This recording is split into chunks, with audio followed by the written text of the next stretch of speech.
Doctor Raju व्यास, कितना डराती है ये रिपोर्ट और जो आंकड़े दिखाई दे रहे हैं उसके हिसाब से हम कितना इसको सही माने?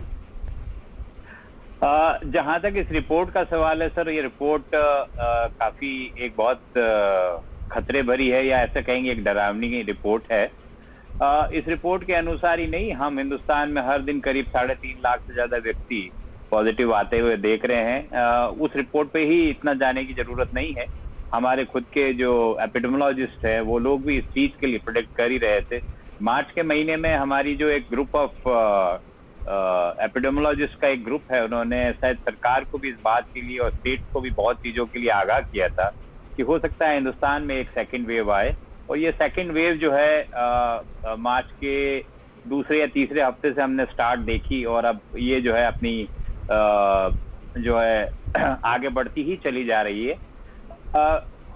इतना पीक होगा ये कहना किसी के लिए प्रेडिक्टेबल नहीं है, मेरे लिए ना किसी वेस्टर्न वर्ल्ड के साइंटिस्ट के लिए। मुझे नहीं पता उन्होंने किस प्रकार के मॉडल को इस्तेमाल किया है, इसलिए मैं नहीं चाहूंगा। लेकिन हाँ, मैं चिंतित इसलिए भी हूँ क्योंकि हर दिन हमारे देश में आज 3.5 लाख से ज्यादा व्यक्ति पॉजिटिव आ रहे हैं। इसी के साथ साथ मैं अभी एक रिपोर्ट हिंदुस्तान की किसी न्यूज़पेपर में आज देख रहा था कि यूपी के कुछ शहरों में भी एक इस प्रकार का बुखार जो है वो लोगों के बीच फैल गया है, जिसके द्वारा बिल्कुल वही सिम्टम्स उन लोगों को हो रहे हैं गाँवों में भी, जिसमें कि आदमी को हाई ग्रेड फीवर होता है, लो ग्रेड फीवर होता है, सडनली उनको सांस लेने में तकलीफ होती है और लोग जो है मर जाते हैं।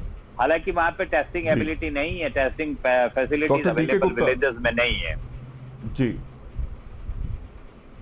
तो चिंता का विषय तो बना हुआ है गुप्ता, ये आंकड़े कितना हम लोगों के लिए, बिल्कुल बिल्कुल निश्चित तौर पर डॉक्टर डी के गुप्ता, कितनी इस वक्त सावधानी बरतने की जरूरत है? मौत के आंकड़े लगातार हमारे यहाँ बढ़ते जा रहे हैं। हालांकि राहत की बात यह भी है कि रिकवरी रेट भी सुधर रहा है, लेकिन इस रिपोर्ट के जरिए कितना ये चेतावनी भरा है, कितना सावधानी बरतने की जरूरत है? देखिए, रिपोर्ट अगर ना भी आती तो भी हम लोगों को पता है कि इस टाइम हम पैंडेमिक के चरम पे चल रहे हैं। हम लोग अपना भी कई बार मैथमेटिकल कैलकुलेशंस कर चुके हैं, आईआईटी की स्टडी जा चुकी हैं कि मई के मिड में हम लोग के पीक आएगी और नंबर बढ़ेगा भी। और जो 3.5 लाख या 4 लाख का जो आंकड़ा हम लोग को दिख रहा है, ये टिप ऑफ आइसबर्ग है।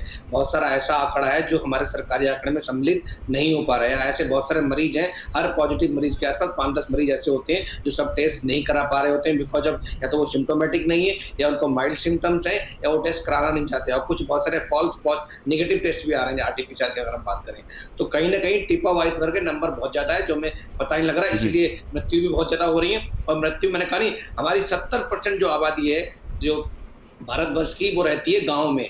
और जो हमारा 70% इंफ्रास्ट्रक्चर है, जिसमें हॉस्पिटल बेड है, डॉक्टर है, नर्सेस है, मशीन है, वो रहता है सिर्फ टायर 1 सिटीज में, जो बड़े शहरों में। इसमें तो कहीं ना कहीं बड़ा डिस्प्रोपोर्शनेट सिस्टम है अगर हम मेडिकल सर्विस प्रोवाइडर की बात करें और जनसंख्या की बात करें तो। इसलिए अब हम सबको पता है इस समय कोरोना का जो प्रकोप है वो कहीं ना कहीं गांव में भी पहुंच गया है, और गांव में लोगों की मौतें हो रही। गांव में बिकॉज टेस्टिंग की सुविधाएं इतनी अच्छी नहीं है, ट्रीटमेंट इतना अच्छा नहीं हो पा रहा, डायग्नोसिस इतनी कंफर्म नहीं हो पा रही। जो डॉक्टर व्यास बता रहे थे कि इस समय जो भी फीवर, कफ, कोल्ड और ब्रीदिंग डिफिकल्टी हो रही है, जिसका भी सिचुएशन फॉल हो रहा है, वो कोरोना ही है, जब तक कि until and unless proved otherwise. जो इस समय जो फीवर चल रहा है वो सिर्फ कोविड-19 ही है। तो इसलिए कहीं ना कहीं हम सबको सावधानी बरतने की इस वक्त जरूरत है, बिल्कुल भी कोई कोताही बरतने की जरूरत नहीं।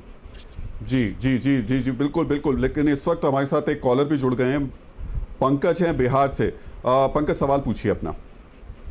डॉक्टर साहब, आज 10 रोज से सर खाना खाने में कोई स्वाद नहीं आ रहा है। हेलो जी पूछिए। डॉक्टर अनिल शर्मा जी जी, डॉक्टर अनिल शर्मा। खाना खाने में कोई स्वाद नहीं आ रहा है, फीवर आया। नमस्कार राहुल जी, खाना और टीवी 9 के सभी दर्शकों को नमस्कार। खाना नहीं, स्वाद नहीं आना, सूंघने की शक्ति कम होना एक कोरोना का प्रमुख लक्षण है। बुखार, खांसी, सांस की तकलीफ है, पेट में दर्द हो सकता है, टेस्ट चला जाता है, अपना सूंघने की शक्ति चली जाती है, हेडेक हो सकता है। ये सभी कोरोना के लक्षण हैं, एक बात।